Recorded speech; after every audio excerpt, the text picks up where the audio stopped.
we really want to talk about is safety as it relates to muscular strength and endurance. And so when it comes to safety, one of the biggest things we have to look at is always making sure we do things properly, right? No matter what that movement is, no matter what the activity is, we must do it properly with the correct movement, with the correct technique, making sure we're using equipment appropriately, because if we don't, what does that leave us at risk for? An injury, right?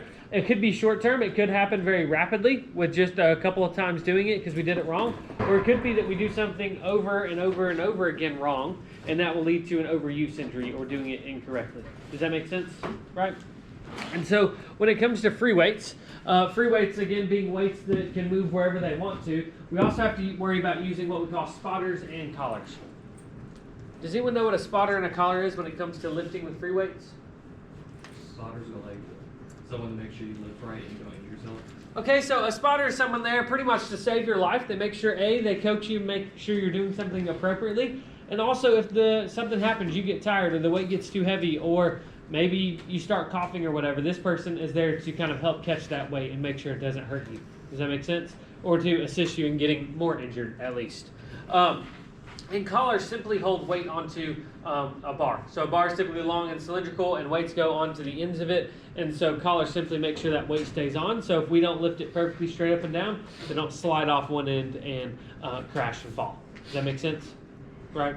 So pretty easy. One example of a spotter, so just an example of a spotter where it could be someone who actually saves your life is in high school, I lifted weights in our weight room. Okay, now our weight room was very weird. It was a very thin room. It wasn't very wide, like it wasn't even as wide as this classroom, but it was really, really long. And so one day we're at one end of the room and we're watching our coach. He's talking about something, I don't know to this day what he was talking about. And I look over across the other end of this room, and there was a buddy that I lifted with. His name was Seth, and Seth was getting ready to do bench press. Okay, you saw him putting weight on the bar. And bench press is basically a push-up, but you've got weight in your hand, you lower it to your chest and pick it back up. Okay, and so at this point, like I motioned to a guy, and we started just kind of like moseying on over that way, getting away from our coach. I think he might have saw what was going on. And about halfway across the room, we see Seth was ready to lift his weight, and so he unracks the weight. So basically, it's a fully extended his arms, and he pulls it off so that now he has full control of this weight. Well, Seth had about 250 pounds on the bar. Okay, which he's done before. It wasn't like an extreme weight for him, like he had done it before, so it wasn't any surprise. But guess what happened about the time he pulled it away from the rack so that he had full weight of it? What do you think happened to poor Seth? It landed on his neck or head. Well, it didn't land on his neck or head. First of all, the bar slipped out of his hands. Bar slipped out of his hands, so that's about 2.5 feet from his chest that this bar was. And so gravity took over at this point, and 250 pounds slipped out of his hands about 2.5 feet from his chest and started going down. And it hit him right here in the sternum, right below his nipple line. And so what we saw is this weight like in slow motion like fall on the ground as we start picking up our pace to go over there. And it hit him in the chest, and you watch his chest cave in. And then we watched the bar bounce up to about a foot and a half off of his chest, and then bounce back and hit him again, and then bounced up and hit him again, bounced up and hit him again. Right, you're seeing what went on here, right? So all of you are like freaking out. He was fine, he lived. But we quickly got over there, and we got the weight, and we picked it up off him, and he was out of breath. Like, seriously out of breath. And so this went on, and Seth wound up being okay, like he was fine. But imagine if someone wouldn't have been in that room, right?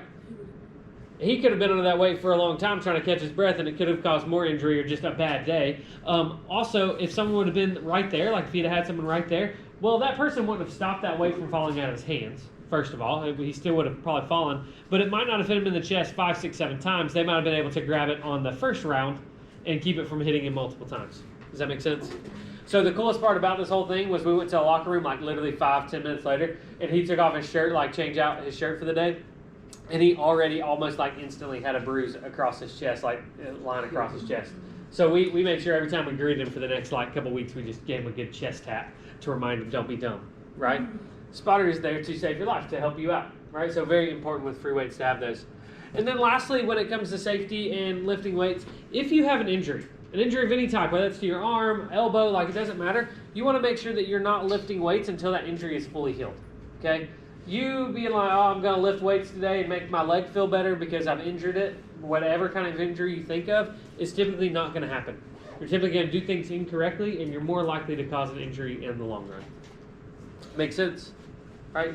Not super hard. So the last thing we want to talk about in this particular chapter is we want to talk about supplements or ergogenic aids or performance enhancing drugs. Okay? Realize all of these kind of fall in the same when it comes to muscular strength and endurance. We're talking about what are things people can use maybe to enhance their performance. So there are different categories of it. We have like drugs that you could buy, like things like your doctor could prescribe you or you could buy off a black market. There are also supplements, so things that we could buy legally, like from a Walmart or a GNC or something like that. Realize when it comes to supplements themselves, okay, supplements actually things that you could buy off any store or at a store, get a receipt for. Those particular things, when we say supplement, we have to be careful with those because supplements are not regulated by the FDA or the Food and Drug Administration.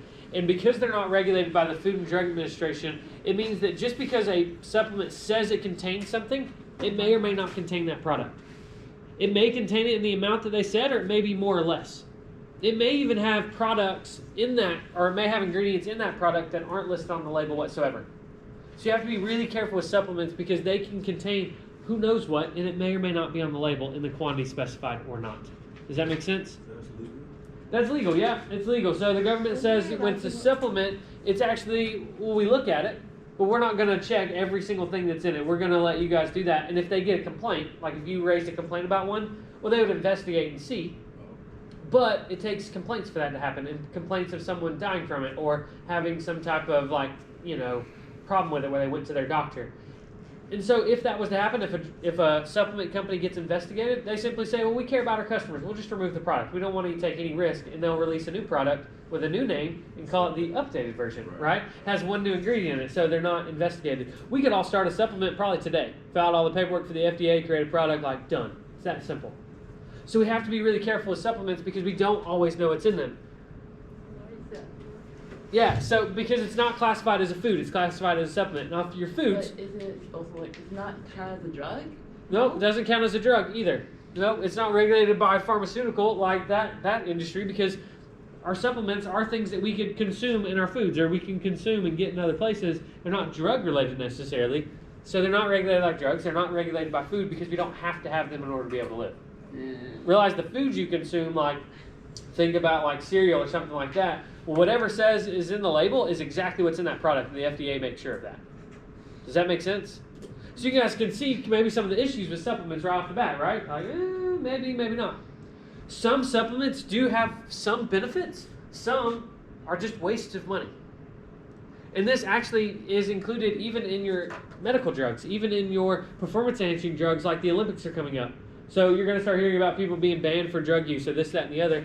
Some work, some don't. Some you spend a lot of money for, some you don't. So my question for you guys is, there's a lot of question marks. Should you use them? You don't need to use supplements. You don't need to use performance-enhancing drugs of any type.